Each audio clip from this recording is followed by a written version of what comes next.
আদাব, আমার নাম হচ্ছে শীর্ষেন্দু উজ্জ্বল চক্রবর্তী। আমার প্রশ্নটা হচ্ছে যে প্রিভিয়াসলি একজন বলেছেন যে আপনারা একটি ইসলামিক বেসড পলিটিক্যাল পার্টি। তো আপনাদের পার্সপেক্টিভে আমি জানতে চাচ্ছি যে বাংলাদেশের ধর্মীয় সংখ্যালঘু যে জনগণ রয়েছে, যাদেরকে আমরা মাইনরিটি বলি, তাদের নিরাপত্তা এবং তাদের সমান অধিকার প্রতিষ্ঠা এবং নিশ্চিত করায় আপনাদের পয়েন্ট অফ ভিউটা কি?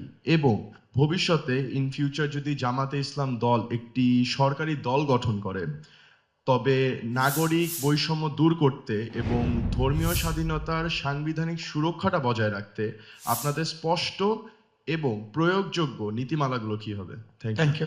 উনি একটা কনসার্ন এক্সপ্রেস করেছেন যে বাংলাদেশে মুসলমানরা হলো সংখ্যায় মেজরিটি, যদি আমরা ধর্মের দিক থেকে বিবেচনায় নেই। এখানে আরও অন্যান্য ধর্মের লোকেরা আছে যাদেরকে উনি বলেছেন যে বলা হয় মাইনরিটি। প্রথম কথা হলো আমরা কোনো মেজরিটি মাইনরিটি স্বীকার করি না। আমরা বলি যে under our proud constitution every citizen who borns here and who lives here, everyone will enjoy equal rights. ধর্মের ভিত্তিতে রাইটস নির্ধারণ হবে না, নাগরিকত্বের ভিত্তিতে রাইটস নির্ধারণ হবে, নাম্বার ওয়ান। নাম্বার টু হচ্ছে এই মেজরিটি মাইনরিটিটা আসছে থেকে, এটা কিন্তু উন্নত বিশ্বে নাই। এই টার্মটা অ্যাপ্লাই করা হয় those who are colonial states, সাম্রাজ্যবাদের অধীনে যে দেশগুলা ছিল, যেগুলাকে কলোনি রাষ্ট্র বলা হয়, we are one of them. এই ধরনের দেশে এগুলাকে জিয়ে রাখা হয়েছে। এইভাবে ধর্মে বর্ণে ভাষায় যদি মানুষের মধ্যে ফ্রিকশন এবং মুখামুখি থাকে, তাইলে আমরা কিভাবে একটা ঐক্যবদ্ধ জাতি করব? আমরা এই জায়গাটাকে সমতলে নিয়ে আসতে চাই, এই চিহ্নটা আমরা মিটাই ফেলতে চাই। আমি যেমন পছন্দ করব না যে কেউ কারোর ধর্মীয় বিধান আমার উপর জোর করে চাপায় দেব, অথবা আমাকে তার ধর্মে যাইতে বাধ্য করুক। আরেকজন কেন সে সহ্য করবে? এখানে পজিশনটা হতে হবে সেফ, সিকিউরড অ্যান্ড ইকুয়াল। আমরা এটা অ্যাসার্ট করব। এবারকার এই পরিবর্তনের পরে আপনি একজন সেন্সিবল নাগরিক হিসেবে আশা করি লক্ষ্য করেছেন, আমরা মসজিদও পাহারা দিয়েছি, মন্দিরও পাহারা দিয়েছি, মঠও পাহারা দিয়েছি, গির্জাও পাহারা দিয়েছি। আমাদের দেশে এই 4 ধর্মের লোক আছে।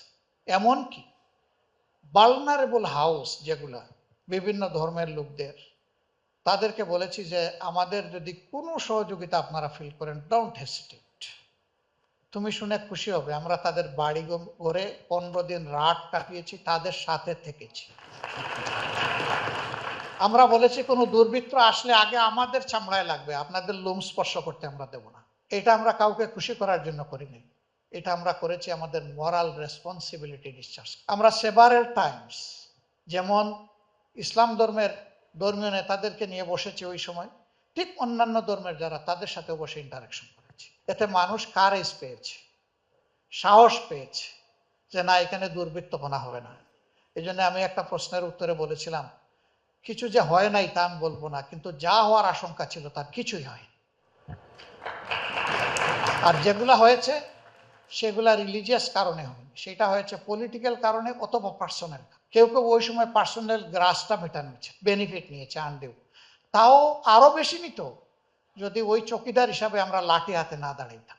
একটা অপরচুনিস্ট ক্লাস তো থাকেই সবসময়, এখানেও আছে, থাকবে, এটা স্বাভাবিক। কিন্তু এরা ভয় পেয়েছে ওই দিন যে কিছু করলে আমি ছাড়া পাবো না। 2-1 জায়গায় তারা করতে গিয়েছে, হাতে নাতে ধরা পড়েছে, 2-1 জনের জীবনও চলে গেছে। ওইটাও আমি সমর্থন করি না। ও যাই করুক, করে আইনের মাধ্যমে করতে হবে, বেআইনি ভাবে কিছু করা উচিত। তো ইনশাল্লাহ আমরা গর্বিত বাংলাদেশি হিসাবেই সবাই মিলেমিশে বসবাস করব, এবং এটাই আমরা অ্যাসার্ট করব যে কোনো, এখানে আমরা কোনো কম্প্রোমাইজ করব না।